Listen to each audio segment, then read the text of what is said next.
Hello there everybody, Jim here, back in Akiba again, back over at Super Potato once again, doing another starting a collection for under $50 video. Is it a challenge? It's not really a challenge so much, there's nothing challenging at all about it.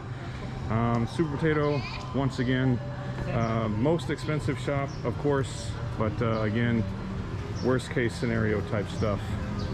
You can buy the cheap games here, you can buy them pretty much anywhere there are games. So let's head up to the 4th floor, gets us some PS2 games. Probably gonna be able to get a lot of them too, they're pretty cheap, so it should be fun. Let's check it out.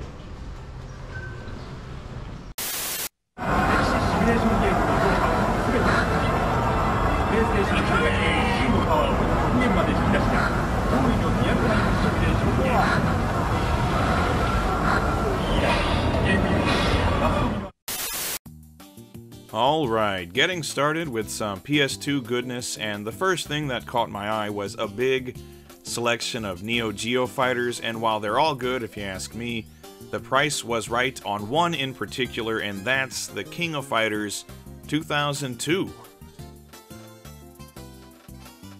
This is one of my favorite games in the KOF series, right up there with KOF 11 and Dream Match 99, which makes sense because this is yet another quote-unquote Dream Match entry into the series, meaning that it's not connected to the story of the rest of the series, it's just everybody's favorite characters brought together to beat each other's brains out for no real reason at all, which is just fine with me. I'm never really playing these games for the story, if I'm being completely honest. Anyway, it's a great fighting game, pretty much what you'd expect from a KOF entry, tons of characters, great gameplay, nice graphics and sound, and it ditches the striker system from the previous few games and goes back to the classic 3-on-3 system, plus there are some secret characters to unlock. Rugal returns as the final boss, as is tradition, and basically, if you like a good 2D fighter, the PS2 is chock full of them, and this one will do just fine, and at only 1,298 yen, it's not a bad deal, a good way to start our new collection. Okay, sticking with 2D fighters, I found another absolute classic for next to no money, and that's Guilty Gear X Plus. There are a ton of Guilty Gear games on the PS2, they're all good, and they're all cheap, so honestly, you can pick up any one of them, and you'll have a good time.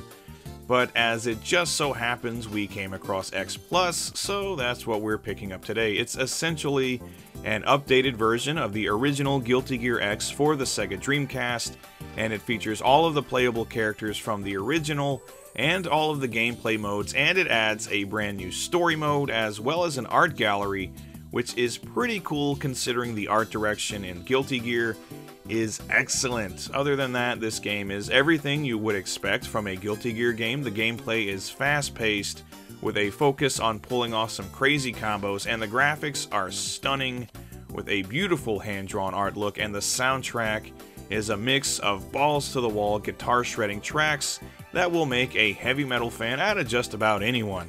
So all things considered, this is an amazing game. Again, anything with the words guilty and gear in the title is always going to be a good time. And at 638 yen, this is a great deal for any fighting game fan and a great addition to our new PS2 collection. Being a creature of habit, I'm sticking with 2D fighters once again, and I zeroed in on one of my favorites, and that's Street Fighter III Third Strike. This is a game that doesn't really need much explanation from me. It's a very much beloved fighting game, and in my opinion, one of the best 2D fighters ever made, certainly one of the best Street Fighter games, and while I first played it on the Sega Dreamcast, and I love that version, there's nothing at all to complain about with the PS2 version. The graphics remain awesome, the soundtrack is excellent, and most importantly, it plays as smooth as butter. Huge roster of characters, a variety of gameplay modes, and at the end of the day, This game is just a lot of fun and extremely competitive if you've got some people to play with. There are plenty of other ways to play Third Strike at this point, so whatever way you can, by all means go and play it and have some fun, but if you're putting together a Japanese PS2 collection, this will make a great addition to it, and at only 1,298 yen, it's still a damn good deal for a damn good game. Next up, we move away from 2D fighters and into the realms of the 3D anime fighter, and we kick things off with Yu Yu Hakusho Final. This was a Japan exclusive release, which is a real shame when you consider the Yu Yu Hakusho games that did get a release outside of Japan. They were all terrible, except for Tournament Tactics on the GBA. That one wasn't so bad. This game kind of takes a page out of the DBZ Budokai games, with big-time super attacks that have a very cinematic feel, doing its best to replicate what you might have seen in the anime. As a fighting game, it's pretty decent. It's certainly no Tekken or Virtua Fighter, mind you. You get what you want from an anime fighter here: the characters, the story, and gameplay mechanics lifted from the show, such as 10 counts and ring outs, because after all, you're fighting in the Dark Tournament. It's actually pretty cool because when you get knocked out of the ring, not only do you need to beat the 10 count to get to your feet, but then you have to scramble to get back into the ring too, which can get pretty frantic. The highlight of the game, though, is of course the awesome cinematic super attacks that do a great job of capturing the look and feel of the anime, which, if you're a fan of Yu Yu Hakusho, you'll really appreciate. Not a bad game at all, and better yet, it's very affordable right now. Even at Super Potato, you'll only be spending 748 yen, which is an amazing bargain and a great addition to our fledgling collection. Okay, next up, we're sticking with the anime licensed fighters, and we are picking up a copy of Dragon Ball Z 3. You'll probably know this game better by its Western title, DBZ Budokai 3, as it is a fan favorite all over the world for fans of the series, and I myself played the hell out of this game when it was released in 2004. I was a huge DBZ fan in my teen years, and pretty much anything with that license was going to be in my gaming rotation. This game, as a fighter, is pretty decent. It plays a lot better than most of the cash grab anime licensed games that were being shat out at the time, and definitely better than its predecessors, but the real draw of this game is what most people remember, and that's the recreations of some of the anime's most iconic and explosive super attacks. There's a lot of back and forth, basically mini games that are activated when executing a super attack, and if you come out on top, you get to annihilate your opponent, not to mention a big chunk of the earth. For the time this game was made, it was visually stunning with fantastic cel-shaded graphics and animations that really did capture the look and feel of the show, and most importantly, it was fun. Solid gameplay and plenty of different gameplay modes to choose from, and bonuses to unlock kept me busy for a very long time, and I was more than happy to pick this game up again and experience it all over again. And at only 308 yen, even in a shop like Super Potato, they are practically giving this game away, a great and affordable addition to our new collection. Okay, that's enough for the fighting games. Time to move on to something a little different, and that is Sengoku Basara 2 Heroes. If you're not familiar with the Sengoku Basara series, it's basically just the Capcom version of the Dynasty Warriors series. The gameplay is almost identical, except for the fact that this series tends to be a little more flamboyant and features more in the way of over-the-top, insane attacks. Also, where the Dynasty Warriors games focus on feudal wars in medieval China, the Sengoku Basara series focuses on the Sengoku period of Japan, and you will be playing as historic figures from that time period, such as Ieyasu Tokugawa and Nobunaga Oda, albeit with a reimagined and very stylized appearance. So if you've played a Musou style game before, you know what you're getting here. You run into a battlefield teeming with enemies, and you chop them down like so much wheat. They are foolish to even stand in your presence because you're such an unstoppable badass, until you eventually come up against a boss character, rinse and repeat. But this game does offer you a ton of playable characters and side missions to unlock, various items including upgrades to your weapons and stats, so there's a lot of content to keep you playing here, and the graphics and sound design are both very good. Indeed, a great game for Musou fans, and at only 418 yen, this is an amazing bargain. Next up, I was in a bit of a puzzle mood, so I decided to pick up a copy of Sega Ages 2500 Puyo Puyo 2 Perfect. This one doesn't need much explanation. It's an updated version of Puyo Puyo 2, which was originally released in 1994, both in arcades and on consoles, though in the US you'd know it better as either Kirby's Avalanche on the SNES, or Dr. Robotnik's Mean Bean Machine on the Sega Genesis. The premise is the same as it ever was, just match up Puyos of the same color to clear them from the screen and rack up combos for some big points, and to send junk Puyos over to your opponent's side of the screen. That is, assuming you're playing multiplayer. This version offers both a single-player arcade mode and two-player versus, as well as a puzzle mode that tasks you with clearing the screen in a timely manner as opposed to playing against an opponent.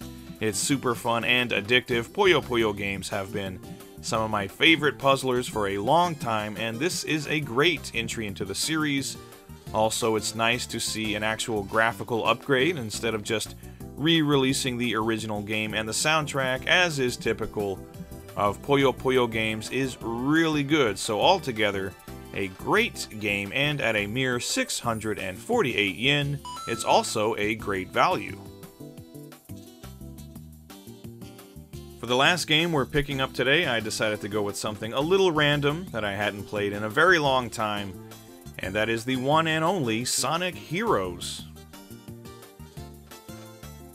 There are a ton of 3D Sonic games out there, and they vary in quality from pretty good to downright awful, and Sonic Heroes, all things considered, I'd say is one of the better 3D Sonic games. It's not nearly as good as, say, Sonic Colors or Sonic Generations, but it's way better in my opinion than games like Sonic 06 and some of the other notoriously bad games in the series. The idea of playing as 3 characters at once is innovative, and the execution is handled pretty well here.